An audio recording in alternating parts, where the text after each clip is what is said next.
Hello everyone, আসসালামু আলাইকুম। আজকে আমি চলে আসলাম আমার মেশিনের একটু প্রবলেম দেখাতে। সেটা হলো কি, হঠাৎ করেই দেখবেন মেশিন একটুখানি হয়তো সুতা যদি ভিতরে লেগে যায়, তাহলে কিন্তু অনেক সময় এই মেশিনগুলি আটকে যায়। তখন কিন্তু ই1 উঠে যায়, কারণ মেশিনটা তখন আর চলে না। তো আমাদের এই মেশিনগুলি কিন্তু খুবই নিখুঁতভাবে তৈরি, কারণ এই মেশিনগুলিতে একটু সুতা একটু ময়লা লাগলেই মেশিন কিন্তু একদম অচল হয়ে যায়। তো আমি কিন্তু সাধারণত সব কাজ জানি না, মানে মেশিন সম্পর্কে সব কাজ জানি না। তো তারপরেও আমি সামান্য টুকিটাকি যেটুকু এটুকু হয়তো আমি নিজেই খুলে এই মেশিনগুলি পরিষ্কার করা এবং তেল দেওয়া, তারপরে ছোট ছোট যেগুলি সমস্যা, যেমন সুতা হয়তো অনেক সময় কেটে যাচ্ছে, হয়তো একটু কুটি কুটি হচ্ছে, এগুলি সাধারণত আমি নিজের থেকে নিজেই আমি সমাধা করে থাকি। তো মেশিনটির বয়স কিন্তু প্রায় 5-6 বছর হয়ে গেল। তো আমি এখন পর্যন্ত মেশিনে কোনো মেকানিক্স কি কোনো কিছু ডাকিনি। তো আমি নিজের থেকেই যেটুকু পারি এটুকুই করি। তো আমার মেশিনটা আসলে আমি হঠাৎ করে যে আটকে গেল, তার জন্য মেশিনটা খুললাম। আসলে অনেক দিন থেকে মেশিন খোলা হয় না, পরিষ্কার করা হয় না। তো প্রতিদিনই কিন্তু নিয়ম এই মেশিন খোলা। তো আমি কিন্তু যে আটকে যাওয়ার কারণে কিন্তু মেশিনটা খুলে ফেলছি। তো দেখেন, ভেতরে কিন্তু একটা সুতা দেখা যাচ্ছে। এই সুতাটার কারণেই মেশিনটা কিন্তু আটকে গেছে। দেখেন কতটুকু সামান্য একটা সুতা ঢোকার কারণে মেশিনটা পুরো আটকে গেছে। দেন এই সুতাটা এখানে প্যাঁচ লেগে আছে। এই প্যাঁচ লাগানোর কারণে মেশিনটা একদম বন্ধ। তো সেই জন্য আমি মেশিনটা খুলে পরিষ্কার করা শুরু করছি। তো খোলা যখন হয়ে যায়, তো সব কিছুই আগে ভালো করে সুন্দর করে পরিষ্কার করে তেল দিয়ে তারপরে আমি আবার মেশিনটা আগের মতো করে চালাবো। সেই জন্য আমি সব যত জায়গায় ময়লা আবর্জনা আছে এগুলো আমি সব পরিষ্কার করে নিয়ে তারপরে আমি সুন্দর করে মুছে, এর ভিতরে আসলে অতিরিক্ত ময়লা জমে। আর এদিকে তেলগুলিও কিন্তু মানে পুড়িয়ে গেছে, তেলগুলি বদলাতে হবে। তো আমি তেলগুলিও বদলাবো। তো আজকে তেল বদলাবো না, আজকে শুধু মেশিনটাই একটু পরিষ্কার করে আগে নিয়ে নেব। তারপর প্রতিদিনই তো পরিষ্কার করতেই হয়, কিন্তু অনেক দিন থেকে পরিষ্কারই করি না।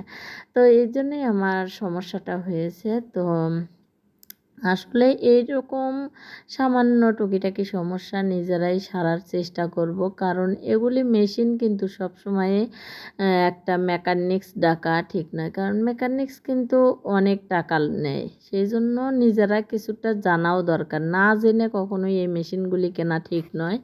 তো সামান্য টুকিটাকি যারা কাজ জানে তাদের জন্যই কিন্তু এগুলি মেশিন। তো আমি মোটামুটি কাজ ভালোই জানি একটুখানি। তো আমি কিন্তু টেলারিং কাজ মানে যেটাই দেবেন সেটাই অবশ্য করতে পারি, যে প্রত্যেকটা কাজই আমার জন্য ইজি, কিন্তু মেশিন সম্পর্কে অনেকটাই বুঝি কম। তো এরকম মেশিনের মধ্যে যখন ময়লা আটকে যায় তখন কিন্তু মেশিনে মানে এরকম বন্ধ হয়ে যায়। তো আমি সেই জন্য পরিষ্কার করে এখন কিন্তু তেল দেওয়া শুরু করছি। তো তেল দিয়ে তারপরে আমি মেশিনটাকে একদম সুন্দর করে, কিন্তু তেল যখন দেবেন তখন কিন্তু মেশিনটা চালাতেও খুব ইজি মনে হবে।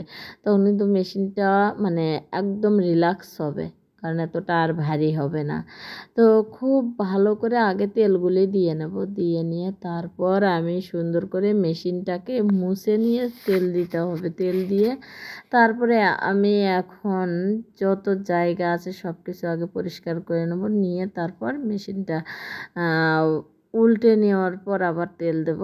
তো আগে নিচেই সুন্দর করে আগে তেলগুলি দিয়ে সব পার্টসগুলি, যে অংশগুলি মানে ঘোরাফেরা করে, মানে একটু নড়াচড়া করে, সেই জায়গাটাতে নাট দেওয়া আছে, সেগুলি আগে পরিষ্কার করে নিয়ে তেল দেব। দেওয়ার পর আমি কিন্তু একদম মেশিনটা উল্টে ফেলেছি। উল্টে নিয়ে এখন উপরের যে অংশটা থাকে সেই অংশগুলিতে আমি তেলগুলি ভালো করে দিয়ে নিয়ে তারপরে কিন্তু উপরের ঢাকনাটা লাগাবো। মানে এর যে দাঁত আছে, মানে যেটা দিয়ে কাপড় টানে, সেই কাপড় টানার ওই দাঁতগুলি ওটাও কিন্তু ভালো করে পরিষ্কার করে নিয়ে তারপরে আমি কিন্তু লাগাবো, কারণ ওটা উম ওটাই কিন্তু আসল। এই যে এই জিনিসটাই কিন্তু আসল। এটা দিয়েই কাপড় টানে, এটা দিয়েই কিন্তু কাপড় ঠিক রাখে। তো এটার মধ্যে যখন সুতা লেগে যায় তখন কিন্তু ময়লা লেগে যায় তখন কিন্তু বেশি সমস্যা হয়। তো আমি কিন্তু এখন পর্যন্তও কোনো পার্টস বদলাইনি। তো পার্টস হয়তোবা বদলানো লাগতে পারে। তো এই ময়লাগুলির কারণে কিন্তু অনেক সমস্যা হয়। তো আমি ময়লাগুলো ভালো করে পরিষ্কার করে নেওয়ার পর তারপরে করব কি এই আ সুন্দর করে তেল দিয়ে নিলাম। নিয়ে এখন কিন্তু নাটটা লাগানো শুরু করছি। তো নাট লাগানোর পর তারপর ওপরের ঢাকনাটা লাগাবো। কারণ এখন কিন্তু প্রায় কাজ আমার শেষ। তো আসলে আমি কিন্তু ভিডিওটা অনেক বকবক করে কিন্তু ফেলছি। কারণ ভিডিওতে অনেক কথাই বললাম, অনেক কিছুই দেখালাম। তো আমার এই ভিডিওটা আপনাদের কাছে কেমন লাগলো জানি না। যদি ভালো লাগে আপনারা অবশ্যই একটা লাইক, একটা কমেন্ট এবং একটা শেয়ার করে দিতে কেউই ভুলবেন না। আসলে একটা ভিডিও যদি আমরা এভাবে যদি কারো ভিডিও পোস্ট করি তাহলে কিন্তু আমাদের অনেক হয়তো ভালো হয়। তো আমার কিন্তু একদম কমপ্লিট কাজটা। তো আমার প্লেটটাও লাগানো শেষ। তো আমি এখন সবগুলো নাট লাগিয়ে নিয়ে আমি কিন্তু এখন মেশিনের কাজ করা শুরু করব। তো ভালো লাগলে অবশ্যই আপনারা একটা লাইক, কমেন্ট, শেয়ার করে দেবেন। ধন্যবাদ। Tata, bye bye. আল্লাহ হাফেজ।